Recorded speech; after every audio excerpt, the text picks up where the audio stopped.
What's up, guys? Steven here from Powell's Power Ups. I have an overview video for a client who sent me an LGT Kylo lightsaber and he wasn't super impressed with the electronics, so he sent it to me for a rebuild.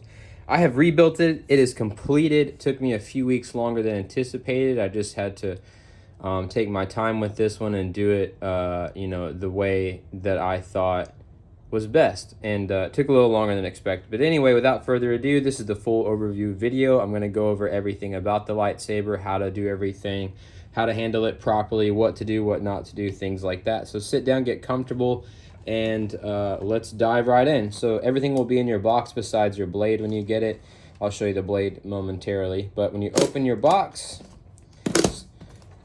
first thing on top you'll notice is some paperwork. This paperwork is pretty important because it lists out all the fonts in order that you have. They're all Kylo Ren fonts. Tells you what movie they're from, what type of blade ignition they have, what font maker they're from, and what hum they have. And then the next several pages, starting at the bottom there, is the instructions on how to operate the lightsaber. There are several pages. You need to pay very close attention to the instructions and go slow, because it's not just about hitting buttons, but the orientation of the saber matters as well. You know, buttons do one thing if it's facing upwards, buttons do another thing if it's facing downwards. So that's really important. Take your time, look at those instructions as you go. Some other things we got in here: your original battery's in here, your original blade plug is in here, your original battery charger is in here. The stand pieces are still in there wrapped up. I haven't messed with the stand at all. And then you got a little Ziploc baggie here with one extra set screw that can be used for your main or side blades. You got 2 Allen wrenches. The big one is for the blade retention screws. The small one is for your chassis retention screws. And then you have a few extra clocking rings. These rings make the handle line up right as you twist it on. So if you lose the ones that are in there, it takes 2, by the way. If you lose 1 or 2, if you lose the ones that are in there, you got a few extras here in the little Ziploc baggie. Then you got your lightsaber, which we're about to open up and go over, and then you got your side blades. So you chose to go with just normal blades instead of the unstable blades. These are very custom built. I pulled these are inner shells out of Disney side blades, the Disney Kylo Ren lightsaber. Normally it's an inner shell like this and then an outer clear plastic shell. But I only could use the inner shell, and I did use these because they're small enough to fit in these emitters, which are super tiny. They're literally the size of the PCBs themselves. So I don't know if that's like 3/4 inch or what, but it's definitely way smaller than 7/8 inch, which is usually the standard.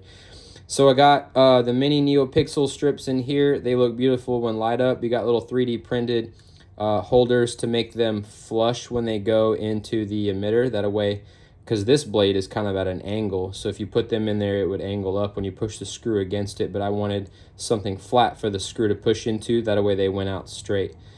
And then you got the PCB, like I said, is literally the same size, so it can't really go into a holder, so it's literally just glued onto the top using an adhesive, an industrial adhesive that I use called E6000, so those are glued onto the top. But it's pretty strong stuff.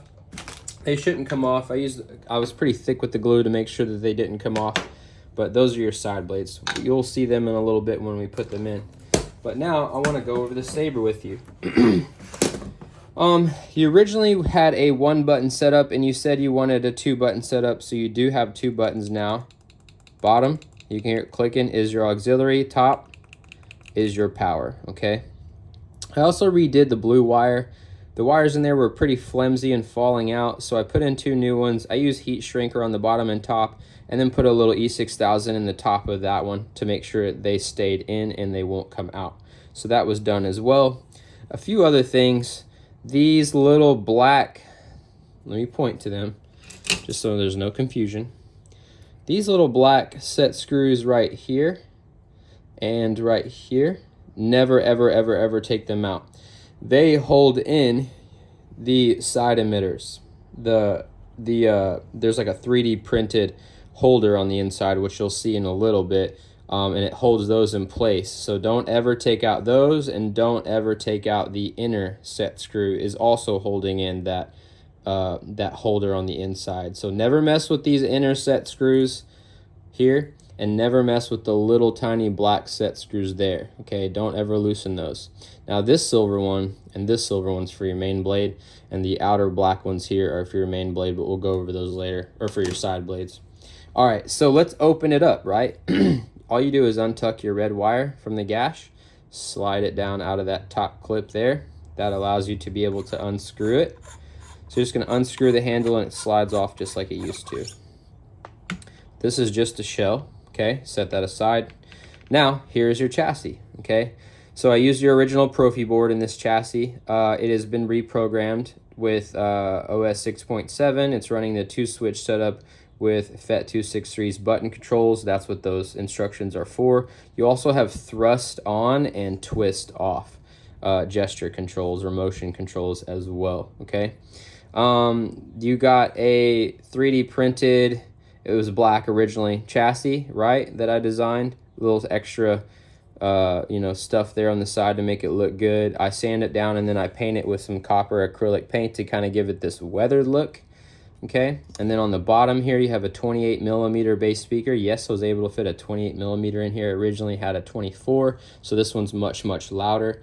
This is the 2-watt 8-ohm speaker. Very clear, no distortion, no clipping, won't blow on you. I'm kind of getting away from using the 4 ohms because they blow on me way too much. And then I usually damage the chassis trying to get them out, and then I usually have to do reinstalls. Causes myself a whole lot of work for nothing when I could just use an 8-ohm and then I don't have any problems. So, something special about this chassis that you'll see here later. Since I did do some holes in here, you can see through, and you can kind of see through the Profi board. Just to be a little extra, because this is a few weeks late, my apology. That's why I did the fancy chassis and everything. And I also put a NeoPixel LED underneath the board, so this whole section here lights up and matches the main blade whenever it's ignited. So that's something extra I did too. You'll see here in a little bit whenever I put in the battery. You can also see these are your 2 little clocking rings here, right? Sometimes they fall out, don't lose them, but you do have extras in the bag. So now your chassis, this is the first crossguard I've ever done this. Your chassis is fully removable. So that's how we're gonna get to the battery section, okay? Most crossguards have a channel for you to run the side emitter wires down and through.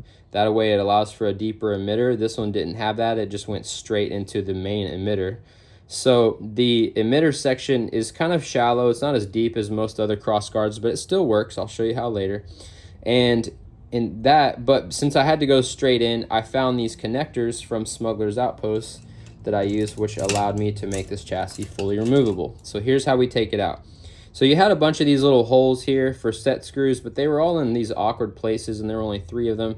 I just needed 2 holes on the sides, like one here and one here. Okay, so I made those. That's the holes that you use to hold your chassis in place. You're just gonna slightly loosen each one.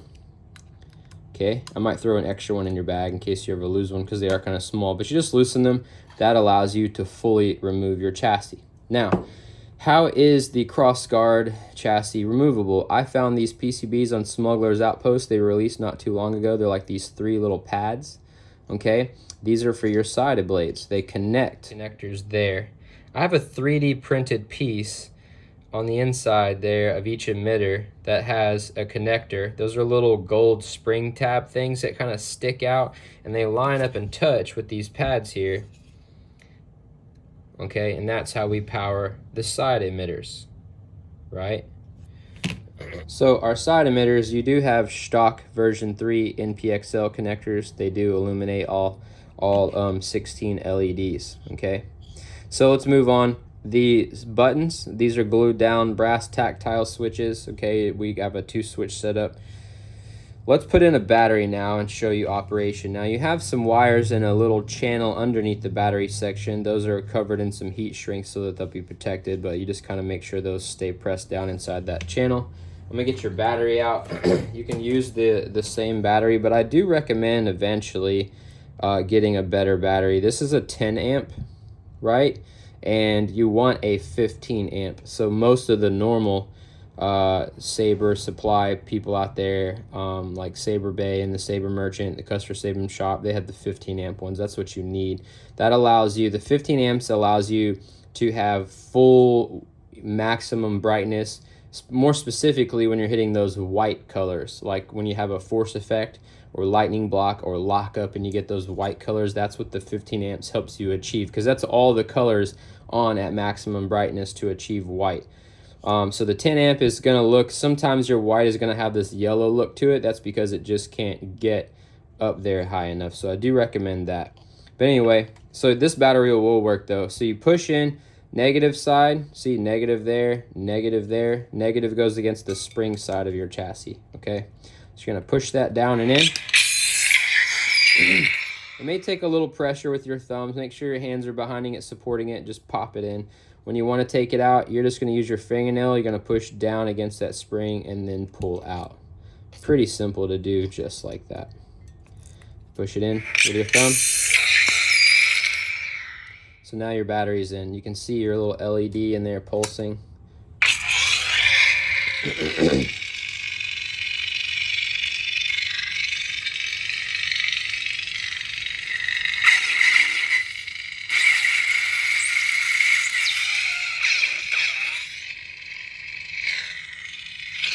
If you want to access your SD card and the Profi board micro USB port, you simply lift it up. First, remove your battery, make sure your battery is taken out. Then you just take a small tool or a pair of tweezers, something like this here, and you're just gonna gently lift up on one of the corners. See how easy that was? It just lifts up. Then you can kind of lift it up a little more. From here, you can access your port and your SD card. When you're done, you just take both your thumbs. You just kind of press it back down into the chassis. It's a press fit, so it will sit securely down inside. You want to push it down until it's covered, level, flush. Okay, so let's put it in. So before we go handling this chassis and doing anything with it, I want you to keep in mind, now that you have a battery in here, these pins and these pads are electrically charged. There's current running through them. You do not want to touch anything metal. It's okay to touch them with your fingers, plastic stuff like that, but you don't want anything metal to touch them because you could possibly connect the positive and negatives and short them, and then that would fry all your electronics. So specifically, when you're putting it in the hilt is when you want to be careful right here. So you just want to line up your buttons here with your buttons here, okay? Just gonna slide it up inside. Okay, when you get to where the battery is, you may have to squeeze the battery a little bit. I made it nice and snug. Then you're gonna push straight up in, and you want your LEDs to go straight across. Okay, let me show you what I'm talking about. I made the LEDs point to the pads. See that? LEDs point to the pads. So whenever you slide this up in there, you'll know to have it lined up straight. Make sure everything is lined up straight. You can kind of hear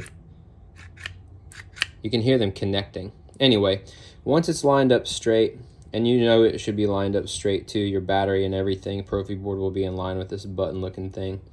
Once you get it lined up straight, test it, make sure you got a good connection.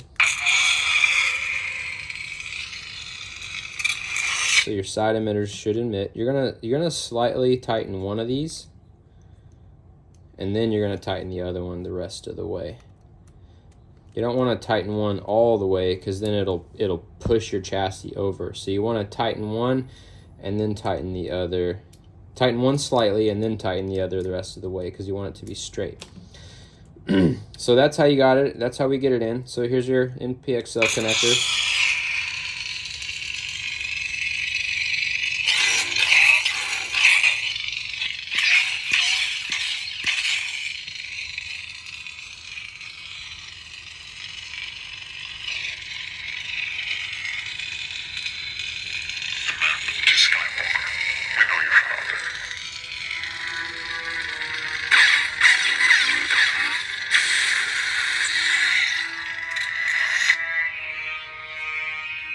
The background tracks.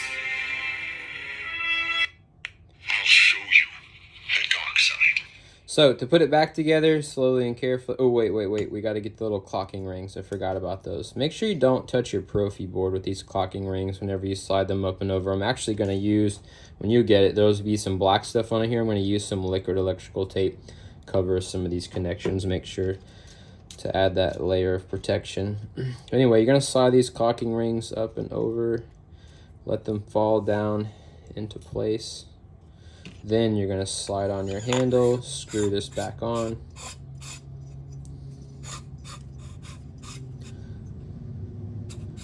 Sometimes those clocking rings don't make it line up where it should.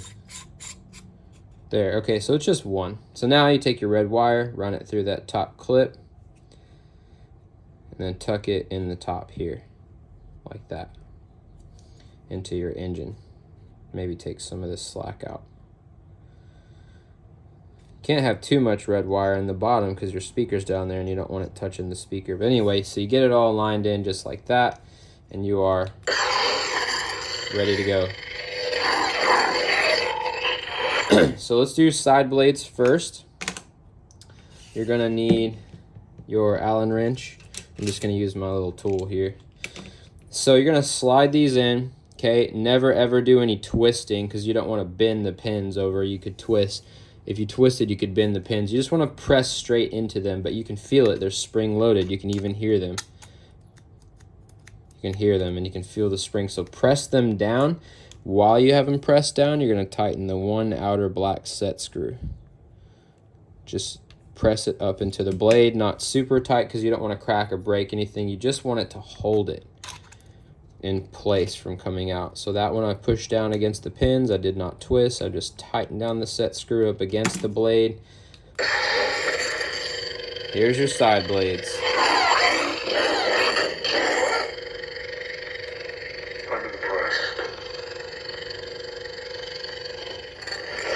All right, let's turn the camera now and do the main blade. All right, so your main blade is 32 inches long, brand new, built by me, NeoPixel. You're gonna need your tool again. Now the main blade, same thing, no twisting. You're just gonna press down against those pins. While you're holding it down, applying pressure. Now the main blade, the emitter is not super deep, it's pretty shallow. So you need to make sure you get these set screws pretty tight. So make sure you got them loose so you can get the blade all the way down and in. Okay. Then you're going to tighten down these two set screws pretty tight. Get one started, then turn it around and do the other pretty tight. Then go back to that original one, give it one more little turn just to get it nice and tight. You need that main blade to be tight so it isn't wobbling any.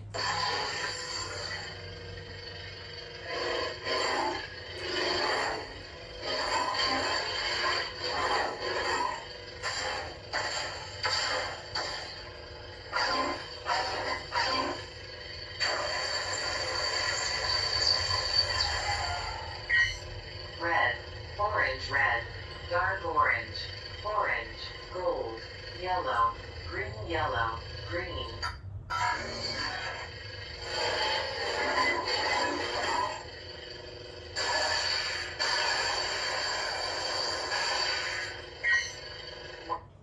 So when you try to do all white, I'm actually glad that happened.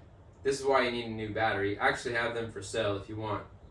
If you try to do all white, like there, I went into the color wheel and it went to select all white. It tries to make all these blades all white, which draws maximum amperage from that battery. Now these batteries have circuit protectors on there that will cut them off the moment they get overcharged like that. So that's another reason why you need a new battery. Sometimes when it's being sucked dry like that, it'll kick the battery off. And now this is lame because I have to open it all the way back up to change the battery. So let that be a lesson learned. Get a good battery, right? All right, so here's the Saber Studio battery coming out. Putting in the Keep Power 18650 15 amp. See, here's another example, right? So I got the screws too far. And I'm having trouble screwing this on. That means I got one of the sides of the little set screws too much and the other not enough. Yeah, I can tell by looking at them. Slide this on now. There we go. See, now you can tell I need that other clocking ring. Now it's not lining up right. Clocking the rest of the way the right way. I'm trying to maintain composure. As you can tell, it saves. It will save whatever color you make it. Fuck me, dude. Alright, so I got a key power battery in there, 15 amp, good to go. Continue the demo. White. See, this can do white. Those other batteries can't. Red. Orange, red. Dark orange. Orange, red. Red.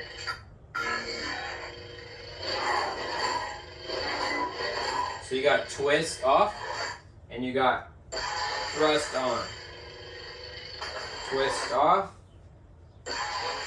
thrust on. So you got that as well. I know what I have to do. When you're pointed up, all blades come on at once. When you're down, you have staggered. Dude, it's Saturday morning. I haven't had enough coffee yet. It's one of those days.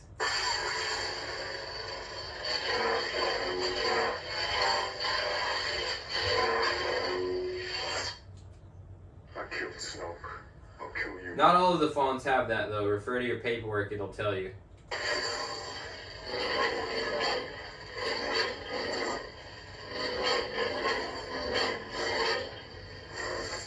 Alright, so there it is, man. The Saber is completed, finished. I'll get this boxed up. I'll be reaching out to you and get it shipped out to you soon. May the Force be with you.